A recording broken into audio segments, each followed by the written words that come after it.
We finally reached the third game and the final main title for the original PlayStation.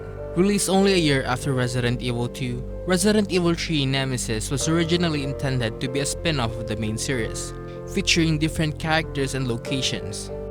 For this review, I'm playing the Dreamcast version, where everything has now been unlocked from the start, including the costumes, minigame, and the epilogue files. And the FMV also has these horrible colors, which I feel like it needed to be mentioned. Resident Evil 3 follows the story of Jill Valentine, a returning character from the first game, as she tries to survive and escape the zombie-infested Raccoon City, while being pursued by an unstoppable tyrant. Resident Evil 3 serves both as a prequel and a sequel to Resident Evil 2, and also the conclusion to the original trilogy. Instead of having two scenarios like the previous games, RE3 only has one scenario for you to play, making for a shorter yet faster paced story.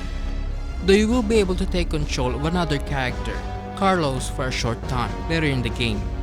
The one thing that I was very disappointed about RE2 is that you don't really get to explore much of the Raccoon City streets. Instead, the game took place inside of the RPD, while RE3 fixes that and is now finally taking place on the streets of Raccoon City. The Raccoon City is one giant playground full of puzzles and long backtracking on its claustrophobic streets. You'll also get to explore a few places as well, such as the RPD, clock tower, a hospital, park, and the obligatory zombie-infested lab. Well, it's more of a factory, but it has zombie scientists, so...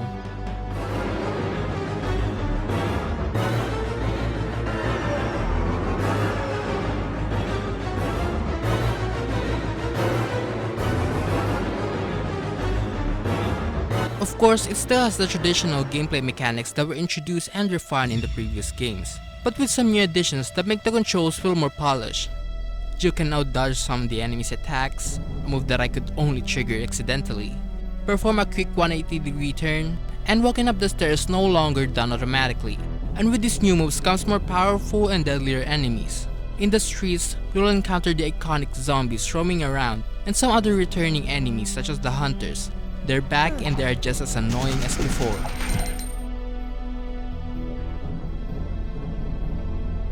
There's also the Hunter Gamma, Brainsuckers, Drain Demons, Worm Digger, and more.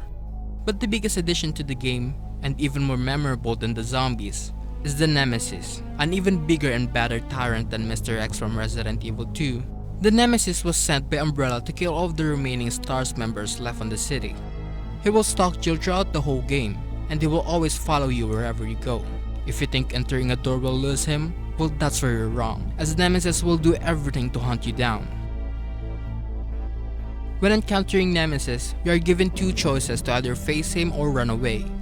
If you chose the former and manage to defeat him, he will drop a few rewards in a form of upgradable parts for your arsenal.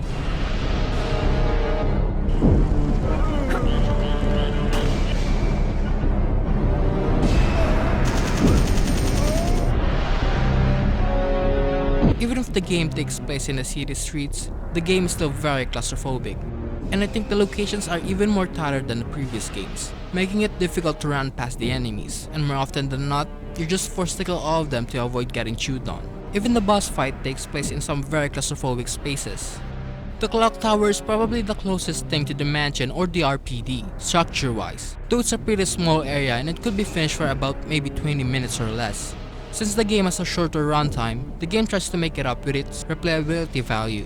Everything is randomized each playthrough, meaning in your first run, you might encounter some zombies in the room, and the next it could be the hunters. This makes every playthrough feel refreshing, even if it's your 4th or 6th run.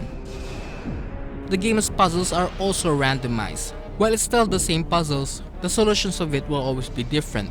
While this may sound good on paper, it just felt unnecessary in the game. Some puzzles are just way too random that it doesn't even give you any kind of hint on how to solve and what the solutions are. It's like they made it intentionally tricky just to make the game longer. But hey, at least some actually require some kind of thinking, which is a major step up from the previous game's puzzles. This is by far the most difficult Resident Evil game yet. Resources are even more fewer than ever, and if you don't manage them well enough, it might be possible for you to not make it to the end. And you'll never know what kind of items you're gonna get, as it's always random. I think on my first playthrough, I've only managed to get about less than 10 green herbs and maybe 5 red herbs because of the RNG. Ammos are significantly scarcer in this one too. You won't find that much ammo lying around anymore, though in exchange you are now able to craft your own ammo with the use of the new reloading tool, and some ammo powders. With this, you can mix and match them to be able to create different types of ammo. But the thing is, these powders are always separated, and there's always about 3 of them each time you see them. While that may mean more ammo for you, that also means that you've got 3 item slots wasted, and when combining them you've also got to carry the reloading tool with you. So that's 4 wasted item slots in total. Whenever I combine these powders, it always takes me about 1 to 3 minutes because I have to keep putting my stuff back to the item box just to free up some space for them. It just ultimately drags the pace down. That's probably why the feature was never brought back again. My playthrough of this game was a nightmare. There were never enough resources for everything. In the previous games there's always enough to be able to survive, and there could even be a lot of spares. While in this one, I just kept on dying on the boss fights as I literally had nothing else. And when I do survive the boss fights, I would barely just make it, limping, hoping that I won't encounter any other enemies on my way to find another herb. Because of the more action approach that this sequel has taken, the clunkiness of the controls started to show. This was never an issue on the previous games. In fact, I actually enjoyed the challenge that it brought, but in here, everything felt so difficult to pull off. I mean, come on. It's not exactly fun fighting powerful bosses in a tight room with limited controls. And not to mention every boss fight has these environmental hazards that you have to shoot but just can never seem to hit because of the clunkiness. I've also found a few continuity errors within the game. For some weird reason, the zombies look very different compared to the zombies from RE2. In this one, all of the zombies look pale and rotten. Meanwhile, in RE2, the zombies looks like they were recently infected. And all of the doors in the RPD are now boarded up, but literally on the next day, everything's gone. And somehow the RPD looks a lot cleaner. I don't know, they could have simply said that the door was locked and inaccessible, instead of adding confusing boards. I've searched the interweb to look for some answers, but I couldn't find any info about it. Not that it's an important mistake, it's just distracting.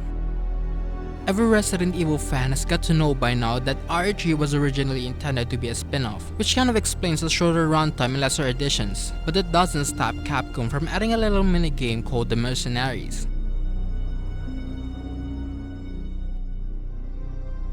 Originally an unlockable minigame, in the Mercenaries you take control of one of the 3 UBCS soldiers that Jill met in the campaign, as they try to make their way to the other side of the city, while killing all of the enemies on their way, with only limited given time and ammunition. You're only given 2 minutes at the start, which isn't enough to make it to the end, but you can extend the time by killing all of the enemies. The more enemies you kill, the more time you get. Nemesis will also appear to stop you on your way, and defeating him will grant an even bigger time extension. When the game is over, it'll show you a results screen, which gives you a grade ranking on how well you performed and a money reward. You can use these earnings to buy powerful weapons for Jill to use in the main campaign. While it doesn't really have a story unlike the Force Survivor from RE2, it's still a fun distraction after finishing the game.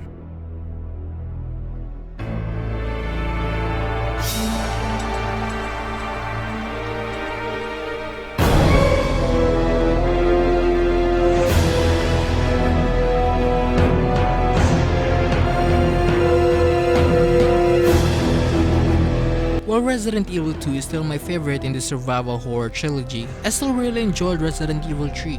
It brought back Jill Valentine in a weird outfit, and it also put an end to the Raccoon City trilogy. But yeah, the difficulty was just way too unbalanced because of the RNG that I ultimately found this to be the weakest in the trilogy. But I still had a great time playing this, and it's a very solid sequel to a solid franchise. It was fun playing these Resident Evil games for the first time, and thank you all for hearing all of my opinions on them.